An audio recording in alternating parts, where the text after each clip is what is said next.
Sir, இந்த Periyar statue issue சம்பந்தமாக தொடர்ந்து பல சர்ச்சைகள் போயிட்டு இருக்குது. உங்களுடைய நிலைப்பாடு என்ன? அவர் சொல்லிட்டும் கருத்தை திரும்ப வாங்கியிருக்காரு. நிலைப்பாடு அறிக்கை மூலமாக நாங்கள் சொல்லிட்டோம். திராவிட இயக்கத்துக்கு மட்டுமல்ல, தமிழினத்திற்கென்று ஒரு தனிப்பெரும் பெருமையை ஏற்படுத்தி தந்ததில் பெரியாரும் ஒருவர் என்பது யாராலும் மறுக்க முடியாது. அது மறக்கவும் முடியாத ஒரு சூழல் எல்லாருக்கும் இருக்கும் தெரியும். எச் ராஜா அவர்கள் தொடர்ந்து பல விஷயங்களில் கருத்துக்களை சொல்வதில் அது மற்றவர்களின் மனம் புண்படும் என்ற அளவில் கூட நினைக்காமல் அவர் கருத்துக்களை சொல்லி வருவது அனைவருக்கும் தெரிந்த ஒன்று தான். அந்த ரீதியிலே தான் இதையும் சொல்லிட்டாரு. அட்மினில் அதை பண்ணிட்டாங்க, எனக்கு தெரியாது அப்படின்னு சொல்வது அது இணையதளத்தில் உள்ள அனைவருக்கும் தெரியும். இன்வால்வ் ஆகிருக்க உங்களுக்கு தெரியாமல் அட்மினில் ஒன்று நடக்குதுன்னு சொல்கிறது ஒரு தவறான ஒன்று.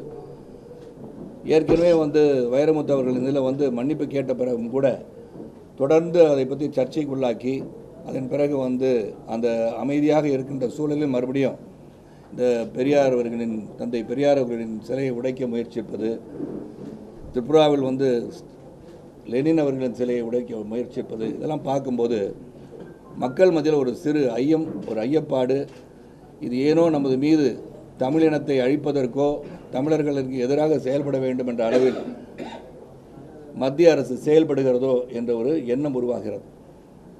அதை அறிந்தவர்கள் தான் மத்திய அரசு உடனடியாக கடுமையாக நாங்கள் நடவடிக்கை எடுப்போம் என்று முதன்முறையாக அவர்கள் சொல்லியிருக்கிறார்கள். ஆனால் எச் ராஜா சொன்ன கருத்து தமிழ் இனத்திற்கு ஒரு மிகப்பெரிய இழுக்கு என்று தான் நான் சொல்ல வேண்டும். ஏற்கனவே அதற்கான கண்டன அறிக்கையை வெளியிட்டிருக்கின்றேன். சார், இந்த காவிரி மேலாண்மை வாரியம் நேற்றைய தினம் ஆலோசனை நடந்திருக்கு. கண்டிப்பாக வாரியத்தை அமைக்கணும்னு சொல்லி தமிழக அரசு அதிகாரிகள் தெரிவிச்சிருக்காங்க. இதை பற்றி என்ன நினைக்கிறீங்க? விரைவில் இந்த வாரியம் அமைக்கப்படும் நினைக்கிறீங்களா, இல்லை காலதாமதம் செய்யறதுக்காக இப்படி ஒரு விஷயத்தை மத்திய அரசு கையில் எடுத்ததுன்னு பல குற்றச்சாட்டு இருக்கு.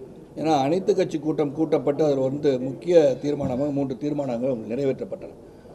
ஒன்று, பாரத பிரதமரை அனைத்து கட்சி தலைவர்களையும் அழைத்து சென்று அவர்களை சந்தித்து காவிரி மேலாண்மை ஆணையம் வாரியத்தை உடனடியாக அமைக்க வேண்டும். Kaveri management board should be immediately எஸ்டாப்ளிஷ்னு சொல்லி சொன்னதுக்கு எந்த ஒரு சந்தர்ப்பமும் இல்லாமல், எந்த ஒரு செய்தியும் இல்லாமல் மறுபடியும் முதலமைச்சர் அவர்களை எதிர்க்கட்சி தலைவர்கள் சந்தித்து பேசி அதை குறித்து விவாதித்ததாக செய்திகளை நீங்கள் அனைவரும் பார்த்துருப்பீங்க.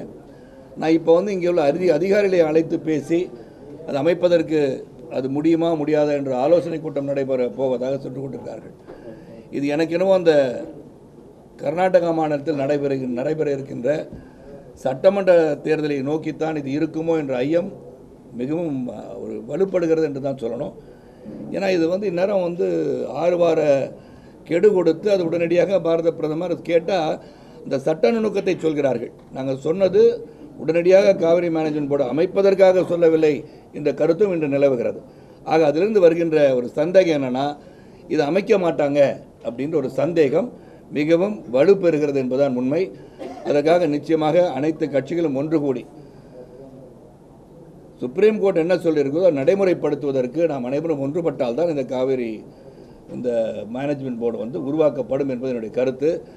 ஏன்னா எல்லா விஷயத்திலையும் தமிழகம் பின்தள்ளப்பட்டு ஒதுக்கப்படுகின்ற சூழல் உருவாகி கொண்டிருக்கிறது.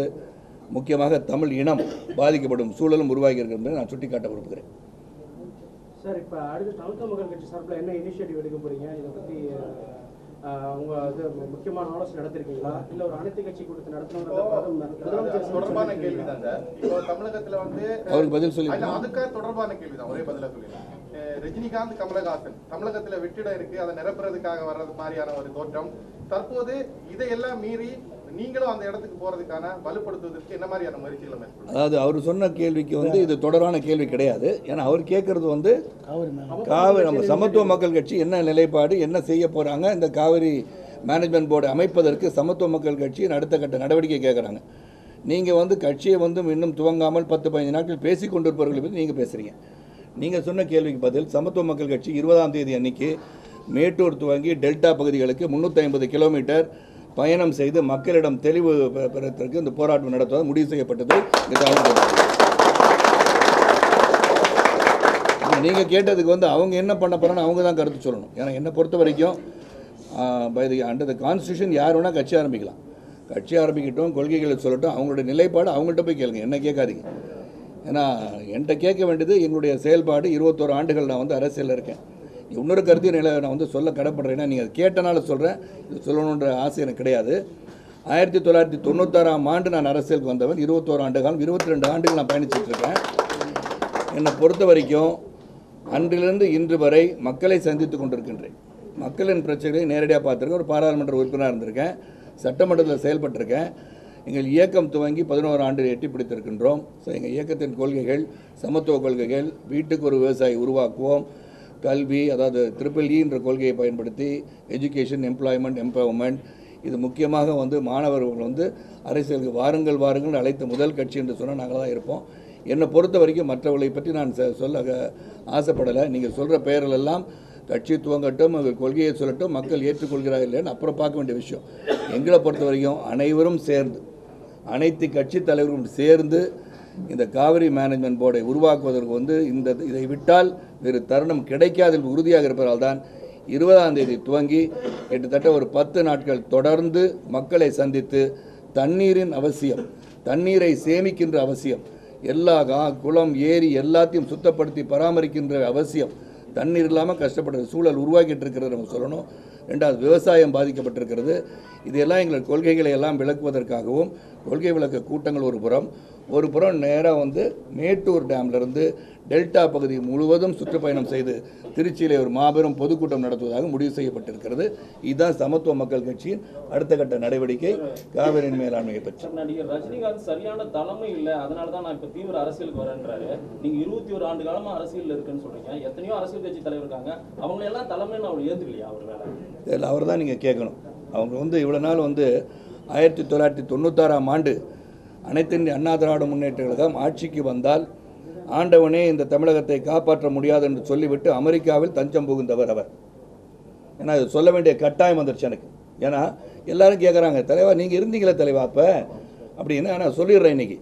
இதுக்கு பிறகு நான் திரு ரஜினிகாந்த் பற்றி அவர்களையோ கமலஹாசன் பற்றி அவர்களையோ நான் பேச தயாராக. என்னை பொறுத்தவரை நீங்கள் வைகோ அவர்களை பற்றி கேளுங்கள், சீமான் அவர்களை பற்றி கேளுங்கள், கிருஷ்ணசாமி அவர்களை பற்றி கேளுங்கள், திருமாவளவன் அவர்களை பற்றி கேளுங்கள், அன்புமணி ராமதாஸ் அவர்களை பற்றி கேளுங்கள், ஐயா ராமதாஸ் அவர்களை பற்றி கேளுங்கள், இங்கே இருக்க அனைத்து கட்சி தமிழ் அன்சாரியை பற்றி கேளுங்கள், தனியரசு அவர்களை பற்றி கேளுங்கள், இருக்கின்ற பூவை ஜெகன்மூர்த்தி பற்றி கேளுங்கள், இருக்கின்ற அனைத்து அரசியல் தலைவர்கள் GK வாசன் அவர்களை பற்றி கேளுங்கள், பாரத பிரதமரை பற்றி கேளுங்க, அமித்ஷா பற்றி கேளுங்க, ஒடிசாவில் இருக்கிற சீஃப் மினிஸ்டரை பற்றி கேளுங்க, பாம்பேயில் இருக்கிற சீஃப் மினிஸ்டரை பற்றி கேளுங்க.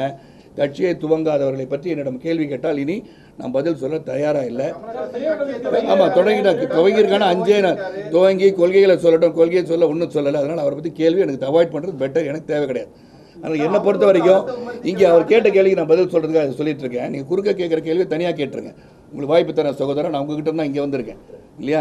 நானும் பத்திரிகையாளர் தான். அவங்க கேட்குற கேள்விக்கு அவர் பதில் சொல்ல விட மாட்டேன்றீங்களே. அதனால் என்னை பொறுத்த வரைக்கும் அவர்களின் பார்வையில் தலைவர்கள் இல்லைன்னு நினைக்கலாம். அவரை தலைவராக ஏற்றுக்கிறார்களான்னு அப்புறம் பார்த்துக்கலாம். தெரியல சார், இது வரைக்கும் திரையுலகில் வெளியில இருந்து தான் நடிகர்கள் அரசியலுக்கு வரதை எதிர்த்தாங்க. முதல் முறையா நீங்க ஒரு நடிகரா இருந்து குறிப்பிட்டு ரஜினி கமலை நான் எதுக்குவே நீங்கள் சரியா கவனிக்கலன்னு நினைக்கிறேன். அண்டர் த கான்ஸ்டியூஷன் இல்லை, அவங்க பேசுகிற அவசியம் எனக்கு இல்லை. பாஸ் நீங்கள் தானே வந்திருக்காங்க, வந்து கொள்கைகளை சொல்லிட்டு மக்கள் மத்தியில் போய் பயணிக்கிட்டோம் சொல்லட்டும், அதை பற்றி அவங்க பேசலாம். தலைவர்களே இல்லாதுன்னு அவர் சொன்ன காரணத்துக்காக ஒரு நிமிஷம், அதான் 90s வந்து அமெரிக்காவில் உட்காந்துருந்தார். அதான் நான் சொன்னேன். நான் 40 நாள் பிரச்சாரம் பண்ணியிருக்கேன், 40 days. அப்போ வந்து பிரச்சாரம் 24 மணி நேரம். அவர் எதிர்த்து எங்கே போயிட்டாரு? மக்களை போய் சந்திச்சாரா? மக்கள்கிட்ட போய் அனைத்து இந்திய அண்ணா திராவிட முன்னேற்ற கழகம் ஆட்சியான ஜெயலலிதா அவர்கள் வரக்கூடாதுன்னு போய் சொன்னாரா? மக்கள்கிட்ட எடுத்துகிட்டு போனாரா அந்த செய்தியை? எங்கே உட்காந்துருந்தார்? அமெரிக்காவில் போய் உட்காந்துருந்தார். எங்கள் வீட்டு கண்ணாடியை உடைக்கும் போதோ, எங்கள் வீட்டில் சாணி கரைச்சி ஊற்றும் போதோ ரஜினிகாந்த் இங்கே இருந்தாரா? அதனால நான் கேட்குறேன். ஆனால் ஒரு வார்த்தைக்காக ஓட்டு போட்டாங்கன்னு சொல்லிட முடியாது. அவர் அந்த கனவில் வாழ்ந்து கொண்டிருக்கக்கூடாது. அனைவரும் நினைத்திருந்த சூழலிலே இந்த ஆட்சி அகற்றப்பட வேண்டும் என்று அந்த 1990 நினைக்கும் போது எடுத்து செல்வதற்கு சில மாணவிகள் தேவைப்பட்டார்கள். அது நான் பிரதானமாக இருந்து செயல்பட்டிருக்கேன். 40 நாட்கள் பிரச்சாரம் பண்ணியிருக்கேன். எங்கள் வீட்டு கண்ணாடியை உடைச்சிருக்காங்க. முதலாக புரட்சித் தலைவர் ஜெயலலிதா அவர்கள் தோல்வி அடைவார்கள் சுகவனத்திடன்னு சொன்னது இந்த சரத்குமார் தான். போய் தலைவர்கிட்ட போய் கேளுங்க, யார்கிட்ட வேணா போய் கேளுங்க. அதனால சொல்கிறேன். எம்ஜிஆர் பத்தின ஒரு அரசியல் அந்த விஷயத்தை முன் வச்சு ரஜினிகாந்த் திரும்ப அந்த விஷயத்தை முன்னெடுக்கிறார். இவ்வளவு நாள் ஆன்மீக அரசியல் பேசினவர் சமீபத்தில் எம்ஜிஆர் கொடுத்த ஆட்சியை என்னால தான் கொடுக்க முடியும்னு சொல்றாரு. அவர் மேல அப்ப நம்பிக்கை இல்லாம தான் எம்ஜிஆர் முன்வைக்கிறார் நினைக்கிறீங்களா? அவர் மேலே நம்பிக்கை இருக்குது இல்லைன்னு எனக்கு தெரியாது. அவருக்கு நம்பிக்கை இருக்கிறவங்க வராரு. என்னை பொறுத்த வரைக்கும் புரட்சித் தலைவர் அவர்களை பற்றி இன்று இல்லாத சூழலில் பேசும்போது இவ்வளோ நாள் எங்கேயுமே அவரை பற்றி அவர் பேசலை. நான் இந்த செய்தி வந்து மக்கள் பிரச்சனைக்காக பேசணும்னு நான் நினைக்கிறேன். நீங்கள் ரஜினிகாந்தை பற்றி பேசுகிறீங்க. எனக்கு ரஜினிகாந்த் வந்து நாளைக்கு என்ன வேணால் வந்து பண்ணட்டும், அரசியல் வரட்டும் வரக்கூடாதுன்னு நான் சொல்லலை. ஏன்னா திசை திருப்புற மாதிரி மக்கள் பிரச்சனை ஏராளம் இருக்குது. தண்ணீர் பிரச்சனை இருக்குது, விவசாயிகள் பிரச்சனை இருக்குது. இன்றைக்கி பாருங்கள், இளைஞர்கள் வந்து ஒருத்தர் வந்து அன்றைக்கி வந்து காலேஜுக்கு எதிராக வந்து அஸ்வினி என்ற பெண்ணை வந்து கொலை பண்ணுறாரு. ஒரு பக்கம் கர்ப்பிணி பெண்ணான உஷா அவர்கள் மன அழுத்தத்தினால் போலீஸுடைய நடவடிக்கை வேறு மாதிரி இருக்குது. எவ்வளோ விஷயங்கள் பாதிக்கப்பட்டிருக்கிறார்கள். இன்ஜினியரிங் படிச்சுட்டு வேலை இல்லாமல் மக்கள் இருக்காங்க, மாணவர்கள் இருக்காங்க. இதெல்லாம் விட்டுட்டு நீங்கள் எப்போ பார்த்தாலும் ரஜினி கமல் பற்றி என்ன கேட்டு நான் அதுக்கு பதில் சொல்ல தயாராக இல்லைன்னு தான் சொன்னேன் வழியே அவங்க வர வேண்டாம்னு நான் சொல்லலை. இப்போ உங்கள் கேள்வி கேளுங்க ஒரு நிமிஷம். அதனால் எம்ஜிஆருடைய விழாவில் அவர் என்ன சொல்லியிருக்காரு? நான் வந்து என்ன சொல்லியிருக்கேன்? ஆமாம், அப்போ எம்ஜிஆரோட ஆட்சி தான் சிறந்த ஆட்சின்னு அவர் சொல்கிறார். அப்போ பெருந்தலைவர் ஒரு ஆட்சி 1954 ஆட்சி. அதன் பிறகு திராவிட முன்னேற்ற கழக ஆட்சி 1967 வந்திருக்கு. அதுக்கப்புறம் புரட்சி தலைவர்கள் ஆட்சி இருந்திருக்கு. அதுக்கப்புறம் புரட்சி தலைவரின் ஆட்சி இருந்திருக்கு. அப்போ புரட்சி தலைவி ஆட்சி அவர் கொடுக்க மாட்டார், பெருந்தலைவர் நடத்திய ஆட்சி கொடுக்க மாட்டார், எம்ஜிஆரோட ஆட்சி கொடுக்குறாரு. ஏன்னா எம்ஜிஆர் வந்து இவர்கிட்ட பேசியிருக்காரு. அவர் சொல்கிறார், ஏன்னா இன்றைக்கி இல்லை, அவர் வந்து சொல்ல முடியாது இல்லையா. அது எம்ஜிஆர்கிட்ட பேசி இவங்க கல்யாணத்தை நடத்துகிற பற்றிலாம் பேசியிருக்காரு இல்லையா. கரெக்டு. அப்போ இவெல்லாம் பேசுகிறவங்க வந்து அப்போ பேசுகிறான்னு சொன்னதை தொடர்ந்து பல மேடைகளில் சொல்லியிருக்கலாமே, பல விழாக்கள் அதை சொல்லியிருக்கலாமே. இப்போ சொல்ல வேண்டிய அவசியம் இன்றைக்கி வந்து தட் இஸ் an opportunity நினைக்கிறாங்க. That is an opportunity because ஒரு புரட்சி தலைவர் இருக்கும்போது இவங்கெல்லாம் பேசலை.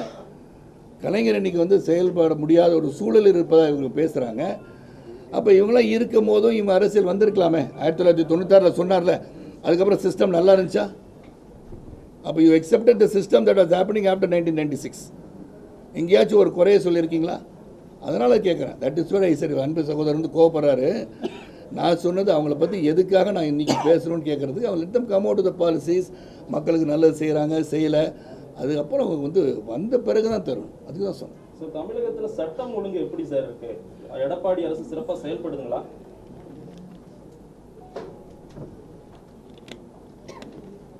இந்த பிரச்சனையை நீங்கள் வந்து அந்த அஸ்வினி வந்து நேற்று வந்து மர்டர் பண்ணது, திருவெண்பூர் திருச்சி அருகே நடந்த சம்பவத்தை பற்றி நீங்கள் கேட்கலாம். சட்ட ஒழுங்கு சீர்குலைஞ்சிருக்குன்னு நான் உடனே சொல்லிட முடியாது. சட்டம் ஒழுங்கு சீர்குலைவு என்று சொல்லும்போது மிகப்பெரிய மத கலவரங்கள் ஏற்பட்டு மிகப்பெரிய பிரச்சனை தமிழகத்தை சந்திக்கின்ற சூழலில் எல்லா பக்கம் அமைதியே இல்லாமல் அமைதி இன்மையாக என்ற ஒரு சூழல் உருவாயிடுச்சுன்னா சட்டம் ஒழுங்கு சரியாகலைன்னு சொல்லலாம். ஆனால் இன்றைக்கி நடந்தது வந்து மிக வேதனைக்கான ஒரு சம்பவம். வந்து இந்த ஸ்கூட்டரை துணை ஆய்வாளர் காமராஜ் அவர்கள் எட்டி உதைத்து அந்த கர்ப்பிணி பெண்ணான திருமதி உஷா அவர்கள் மறைந்திருப்பது வேதனையின் உச்சக்கட்டம். அதுக்கு வந்து அது ஒரு பக்கம். மற்றபடி காவல்துறையை சார்ந்தவர்களே தற்கொலை செய்துகின்ற ஒரு சூழலும் நடந்திருக்கிறது. அப்போ ஒரு மன அழுத்தத்தில் அவர் இருக்கிறார் என்ற அறிக்கையை நான் கொடுத்துருக்கேன். நீங்களாம் படிச்சிருப்பீங்கன்னு நினைக்கிறேன். அது ஹைகோர்ட்டே தான் சொல்லியிருக்காங்க. அவங்களுடைய வேலை பளு என்ன, அவங்களுடைய மன அழுத்தங்கள் என்ன, இதையும் வந்து மாநில அரசு வந்து உன்னிப்பாக கவனிக்கணும்னு சொல்லியிருக்காங்க. அந்த ரீதியில் பார்க்கும்போது நேற்று நடந்த அந்த மீனாட்சி கல்லூரி எதிர் வெளியே நடந்த சம்பவத்தை பார்க்கும்போது அது ஒரு காதலன் காதலிக்கு நடந்ததா இல்லாட்டி ஒருதலை பட்சமான காதலா என்பது நம்மளுக்கு இன்றைக்கி தெரியாது. we don't know the details of what has happened between both of them before that. ஏன்னா அவங்க வந்து போலீஸ் ஸ்டேஷனில் போய் கம்ப்ளைண்ட் பண்ணியிருக்காங்க. அதன் பிறகு வந்திருக்காரு, கத்தி எடுக்கிறார், கழுத்து இருக்கிறாரு. இவங்களுடைய மனமும் எப்படி இருக்குன்னு எனக்கு புரியல. இளைஞர்கள் எப்படி நினைக்கிறாங்க, அவங்களுக்கு வந்து தோல்வியை ஏற்றுக்கொள்ள முடியவில்லையா, இந்த மாதிரி நம்ம நினைக்க வேண்டிய சூழலுக்கு தள்ளப்பட்டிருக்கோம். அதில் இந்த சம்பவம் உடனே சட்டம் ஒழுங்கு கெட்டுச்சுன்னு சொல்ல முடியாது. இப்போ வீட்டுக்குள்ளே வந்து ஒரு கணவன் மனைவியை குற்றி கொண்டு விடுகிறார் என்று சொன்னால் சட்டம் அங்கே வரதுக்கு எப்போ வருவாங்க? அந்த சம்பவம் வந்து நடக்கிறது வந்து போலீஸ் தெரியாது. தர் சொல்லி போலீஸ் ஃபோர்ஸ் அபவுட் 90,000+ பீப்புள் தான். 7 கோடி மக்களுக்கு கிட்டத்தட்ட 1 லட்சம் காவல் அதிகாரிகள் தான் இருக்காங்க. ஸோ இங்கே சட்டம் ஒழுங்கு சிறப்பாக இருந்தால்தான் 1 லட்சம் பேர் 7 கோடி மக்களை கவனிக்க முடியும். It's not an easy task. எல்லார் வீட்லேயும் பாதுகாப்பு போட முடியாது, எல்லா தெருலையும் பாதுகாப்பு போட முடியாது. அதற்காக நான் வந்து மாநில அரசு சிறப்பாக செயல்படுகிறார்கள், சட்டம் ஒழுங்கு சிறப்பாக இருக்கிறது என்று உடனே சரத்குமார் வந்து சாதகமாக பேசுகிறான்னு நினைக்காதீங்க. நான் அதுக்கு பின்னாடி நடக்கிற சம்பவங்களையும் பார்க்குறேன். நான் சில விஷயங்கள் பெரிய மதக்கலவரம் வெடித்து அதை கண்ட்ரோல் பண்ண முடியாமல் பெரிய அளவில் போராட்டங்கள் நடந்து மிகப்பெரிய சொத்து இழப்பு, நம்ம வந்து அரசு சொத்துக்கு இழப்பு, ப்ரைவேட்டில் எல்லாருக்கும் தனியாருக்கு இழப்பு அப்படின்னு வரும்போது சட்டம் ஒழுங்கு சீர்குலைந்ததுன்னு சொல்லலாம். ஆனால் அப்படிப்பட்ட ஒரு சூழல் இன்று தமிழகத்தில் இல்லை. மத்திய அரசுக்கு தமிழக அரசு மேலே எந்த விதத்தில் அழுத்தம் தரணும்னு நீங்கள் நினைக்கிறீங்க? அதை நான் அன்றைக்கே சொல்லியிருக்கோம் சார். இப்போ வந்து செயல் தலைவர் திராவிட முன்னேற்ற செயல் தலைவர் அவர்கள் வந்து எல்லா மாநிலங்களவையில் இருப்பவர்களும் லோக்சபா ராஜ்யசபாவில் இருக்கிறவங்க எல்லாருமே பாராளுமன்றத்தில் இருக்கிறவங்களும் பதவி விலகணும்னு சொல்லியிருக்காங்க. அன்றைக்கே நாங்கள் அறிக்கை கொடுத்துருந்தோம். அந்த பதவி விலகுவது என்று ஒன்று அழுத்தம் கொடுக்கணும், அப்படி தான் கொடுக்க முடியும். வி ஆர் ரிசைனிங் சொல்லணும். இப்போ டிடிபிக்கு வந்து ஒரு பிரச்சனை, ஸ்பெஷல் ஸ்டேட்டஸ் வேணும்னு சந்திரபாபு நாயுடு அவர்கள் ஆந்திர பிரதேஷ் கேட்குறாங்க. உடனே 2 மந்திரிகளை ராஜினாமா செய்ய வைக்கிறாங்க. என்டிஏல இருக்கேன், நான் ராஜினாமா பண்ணுறோம் அப்படின்னு சொல்லியிருக்காங்க. அந்த மாதிரி ஏதாவது நிர்பந்தத்தையும் ஏதாவது உந்துதல் அவங்களுக்கு கொடுத்தா தான் அவங்க வந்து இங்கே செவி சாய்ப்பாங்கன்னு கருத்து. அதனால் அதை வந்து உடனடியாக செய்தால் நிச்சயமாக அது அதுக்கான அறிகுறிகள் தெரியும்னு சொல்கிறேன். சார், இப்போ நீர்ப்பாசனத்துறை செயலாளர் என்ன சொல்றாருன்னா, சென்ட்ரல் கவர்மெண்ட்ல வாரியம் அமைக்கணும்னு சொல்ல வரல, இதற்கான ஒரு அமைப்பை உருவாக்கணும்னு சொல்லியிருக்காங்கன்னா, இப்போ இது எல்லாமே அமைக்காம திசை திருப்பி எங்கெங்கயோ கொண்டு போறதுக்கான ஒரு நடைமுறை. அதான் முதலே சொன்னேன். ஸோ அந்த supreme court order even Vaiko was very clearly stated about that. நான் அன்றைக்கே சொன்னேன், இந்த ஸ்டேட்மெண்ட் இஸ் நாட் கிளியர், இந்த ஜட்மெண்ட் இஸ் நாட் கிளியர் நான் அன்றைக்கி சொன்னேன்னு வைகோ அவர்கள் சொல்கிறார்கள். அப்போ அது வந்து இந்த கர்நாடக மாநிலத்தில் நடைபெறுகின்ற தேர்தலை முன்னிட்டு சொல்லப்பட்ட தீர்ப்பா அப்படின்னு சொல்லி நினைக்கக்கூடிய ஒரு சூழல் உருவாகி இருக்குன்னு தான் சொல்லணும். சரி சார், இப்போ இமிடியேட்டா ஒரு ரிவ்யூ பெட்டிஷன் கொண்டு போகலாம்னு நினைக்கிறீங்களா? எப்படி நினைக்கிறீங்க? இந்த ரிவ்யூ பெட்டிஷன் வாய்ப்பு இல்லாமல் தான் அன்றைக்கி போயிருக்கு. இல்லை, ரிவ்யூ பெட்டிஷன் வந்து டிஎம்சிக்கு தான் கிடையாது, பட் மேனேஜ்மெண்ட் போர்டுக்கான ஒரு ரிவ்யூ பெட்டிஷனோ இல்லாட்டி ஒரு இல்லை, அது என்னுடைய அரசு வக்கீல்கள் இருக்காங்க, அவங்களோட கலந்து பேசி அது கொண்டு போகிறதுக்கு வாய்ப்பு தான். ஏன் நாங்களே வந்து we will also as for public interest litigation மாதிரி போட்டு நம்ம கூட we can also move with court. Sir, cinema துறையில் தற்பொழுது நடந்து வர இந்த காலவரையற்ற போராட்டம் வேலை நாள் அறிவிச்சிருக்காங்க.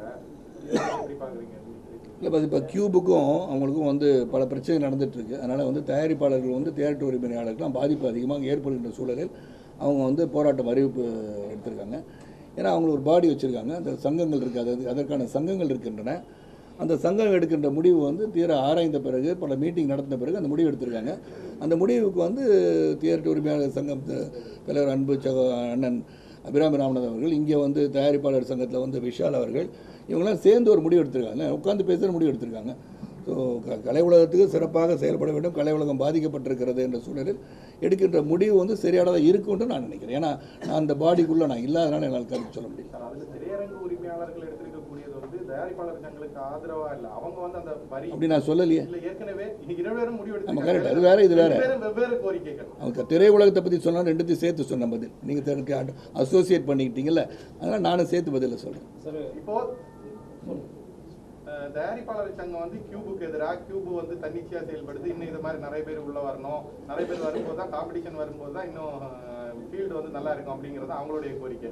இப்போ திரையரங்கு உரிமையாளர்கள் வந்து அவர்களுக்கு விதிக்கப்பட்டிருக்கக்கூடிய வரியை கம்மி பண்ணணும், முதலமைச்சரை சந்திக்கணும், இந்த மாதிரியான கோரிக்கை வச்சு அவங்க எல்லாம் தொடர்றாங்க. அதான் அந்தந்த சங்கத்துக்குள்ள பிரச்சனைக்காக அவங்க வந்து போராட்டம் நடத்துகிறார்கள். அந்த போராட்டம் அந்த சங்கத்துக்கு தெரியும் அவங்களுக்கு பிரச்சனை என்னன்னு.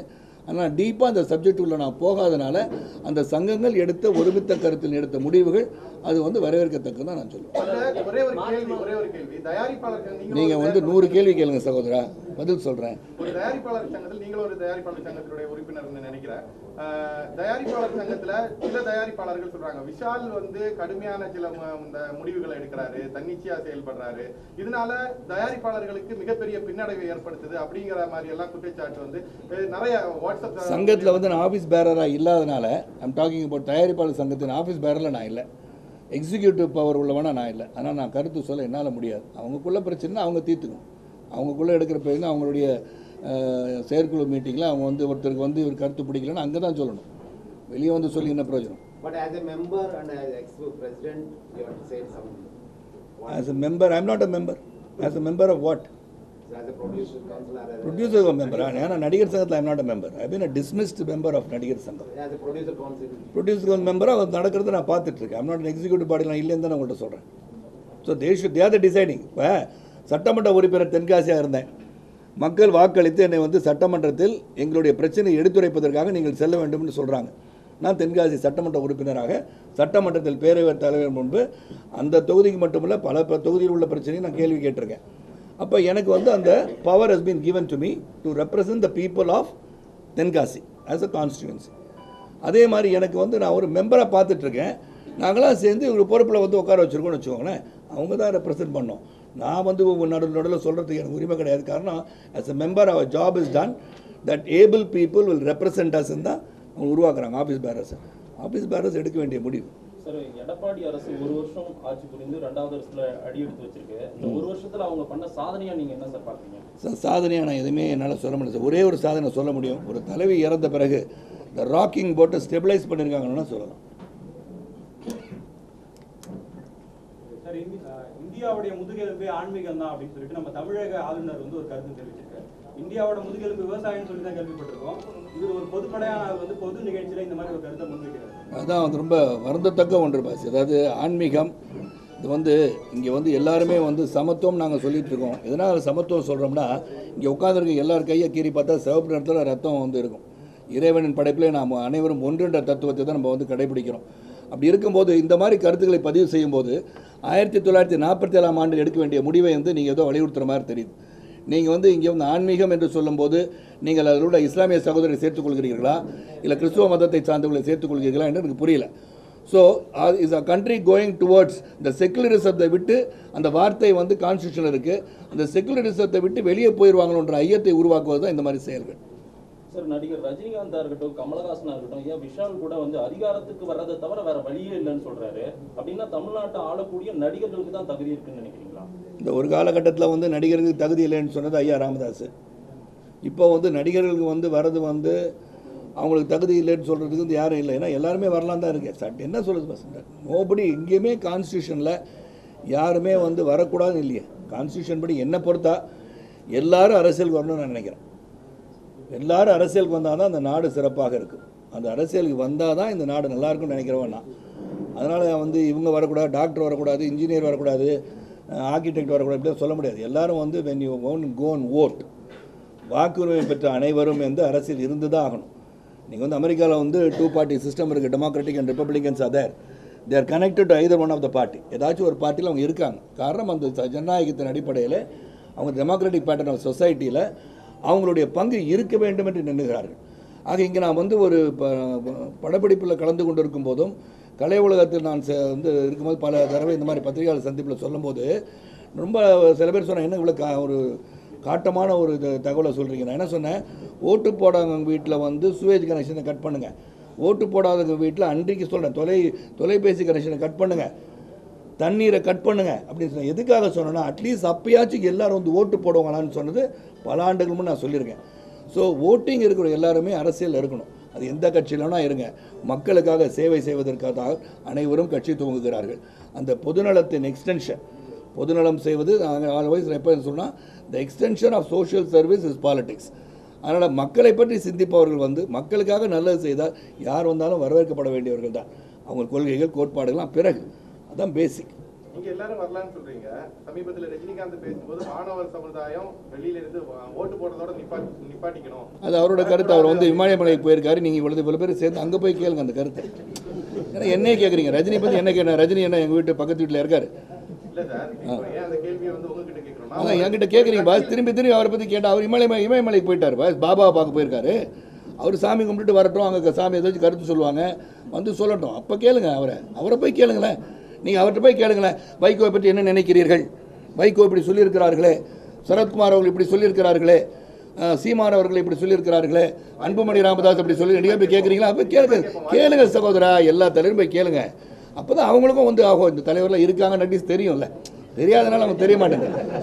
இருக்கு சீமானோட நீங்கள் ஒரு பத்திரிகையாளர் சந்திப்பு, சீமான் 2 பேரும் ஒரே விமானத்தில் வந்து இறங்கணும். அப்போ வந்து அவரை நிற்க வச்சுட்டு என்ன கேள்வி கேட்கணுன்னாங்க, இல்லாட்டி நீங்கள் இருக்கீங்களா சார் அவரை கேள்வி கேட்கணுன்னாங்க. கேள்வி கேட்கறது பதில் சொல்வதுக்கு இருவரும் ஒன்றாக சேர்ந்து பதில் சொல்லுவது தவறில்லையே. காலம் உங்களை 2 பேரும் இணைந்து பணியாற்ற காலம் வரும்போது பார்க்கலாம். அப்புறம் தமிழ் வந்து வளர்க்கணும்னு சொல்லியிருக்காரு இல்லையா, அது கேட்க மாட்டேன்ட்டீங்களே, யார் சொன்னா? அதான் ரஜினி இல்லை சொல்லலையே, அது சொல்லிடுறேன். ஏன்னா திரும்பி அப்புறம் வருத்தப்பட்டு போவீங்க, என்னங்க ரஜினி பற்றி கருத்தே சொல்ல மாட்டேன்ட்டாரு என்னங்க. அதாவது தமிழ் உணர்வை வளர்ப்பதற்கு ஆங்கிலம் கற்றுக்கொள்ள வேண்டும். ஆனால் ஒரு படத்தின் பெயர் காலா என்றால் கருப்பு, அங்கே இந்தியில், தமிழில் கிடையாது. இல்ல, ரஜினி வந்து அரசியலுக்கு வராரு அப்படிங்கிற பேசும்போது திரைத்துறையில இருக்கிறவங்க, அரசியல் துறையில இருக்கிறவங்க அவங்க என்ன சொல்லுவாங்க, வாழ்த்து தெரிவிப்பாங்க. இல்லைன்னா வந்து நான் வரும்போது வாழ்த்து தெரிவிச்சாங்களா? சரத்குமார் வந்து வரும்போது வாழ்த்து தெரிவித்தார்களா? யார் ரஜினி கேக்குறீங்களா? ஏன் ரஜினிக்கு சொன்னாரா, கமல் சொன்னாரா, இருந்தா எல்லாரும் சொன்னாங்களா? விஜயகாந்த் வரும்போது ஒரு நிமிஷம், அது வாழ்த்து சொல்றதுக்காக எல்லாம் வரீங்க, வாழ்த்து சொல்றதுக்காக நீங்க வரீங்க. வரட்டும் வரட்டும், வரது பத்தி எனக்கு என்ன பாஸ், நான் வரும்போது எனக்கு வாழ்த்து சொல்லலையே. விஜயகாந்த் அவர்கள் வரும்போது வாழ்த்து சொன்னாங்களா, வாங்க வாங்கன்னு எல்லாரும் சொன்னாங்களா? பண்பாடாமா வந்தார வாழ வைக்கிற தமிழகத்தை மாற்றணும்னு நினைக்கிறவனா, இனி தமிழன் தான் தமிழகத்தை ஆள வேண்டும் நினைக்கிறவனா? அப்போ வாழ்த்து அவங்களுக்குலாம் சொல்ல மாட்டாங்க, நாங்கள் மட்டும் வாழ்த்து சொல்லணுமா? என்ன கதை இது சொல்லுங்கள், நீங்களே சொல்லுங்கள் சகோதரா. நீங்கள் வந்து உங்கள் அண்ணனுக்கு வந்து வாழ்த்து சொல்ல மாட்டீங்க, அவங்க அண்ணன் வந்து எனக்கு வாழ்த்து சொல்லணும் எப்படி சொல்லுவார்? நீங்கள் சொன்னீங்களா முதல்ல? நீங்கள் அந்த பண்பை வளர்த்துக்கிட்டீங்களா?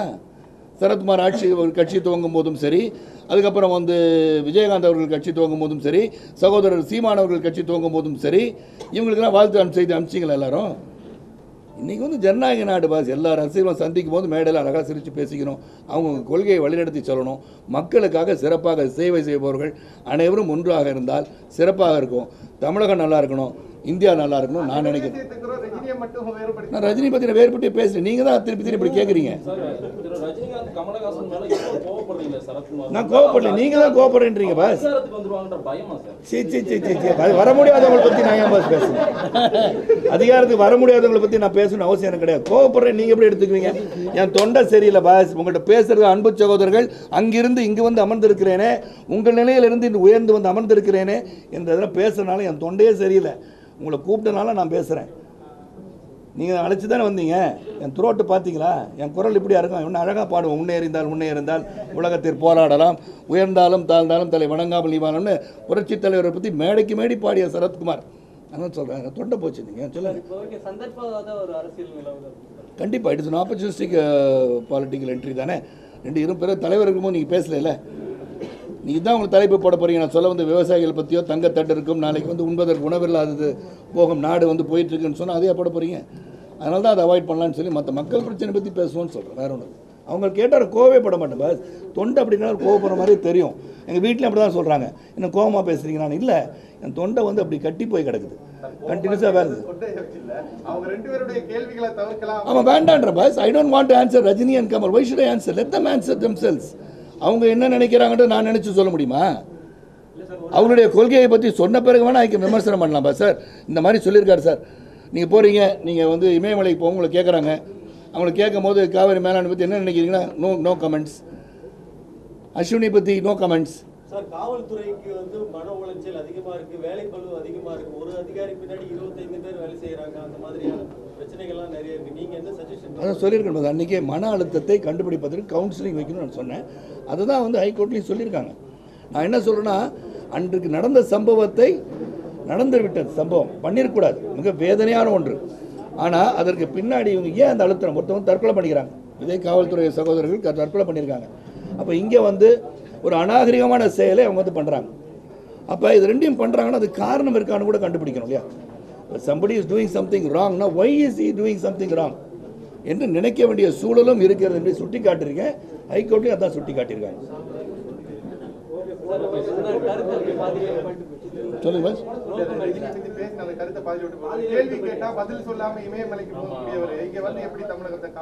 அப்படி நான் சொல்லலை பாஸ், அது கேட்டிருக்காங்க, நீங்கள் சொன்னதுக்காக சொல்கிறேன். அன்னைக்கு கேள்வி கேட்டிருக்காங்க, அவர் இப்படி பதில் சொல்லியிருக்காரு, அதுக்கு என்ன சொல்லுன்னு கேட்டால் நான் சொல்லலாம், பதிலே சொல்ல மாட்டேன்றாரு. அதை பற்றி நான் எதுக்கு பதில் சொல்லணும்? நான் என்ன சொல்கிறேன் பாஸ், ரெண்டு பேரும் கட்சி துவங்கட்டும், கட்சி துவங்கிட்டாங்க, மக்களை போய் சந்திக்க போகிறாங்க, கருத்துக்கள் வரட்டும், let them announce their policies, அதுக்கப்புறம் தான் நம்ம கருத்து சொல்லணும். நீங்கள் தொடர்ந்து வந்து பத்திரிகையில் வந்து ரஜினிகாந்த் வந்து 7 பக்கமும் தொலைக்காட்சி எல்லாத்தையும் ஃபுல்லாக வந்து 24 மணி நேரத்தில் ரஜினி கமல் ஆக்கியபை பண்ணி தான் ஆகணும்னு சொல்லி, if you want to implant in the minds of the people only these two are the only leaders in the state of Tamil Nadu நினைச்சிங்கன்னா, there are other leaders who got all the capabilities and capacities and administrative qualities to rule the state, including Sharath Kumar become the chief minister of Tamil Nadu.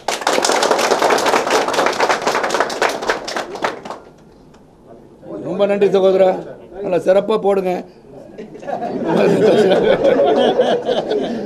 உணவு இருக்கு pass, உணவு அணிஞ்சிட்டு போங்க, ரொம்ப சந்தோஷம். Thank you சகோதரர்களே, thank you. இந்த video உங்களுக்கு பிடிச்சிருந்தா ப்ளீஸ் லைக் அண்ட் ஷேர் பண்ணுங்க, மறக்காம எங்க சேனலை சப்ஸ்கிரைபும் பண்ணுங்க.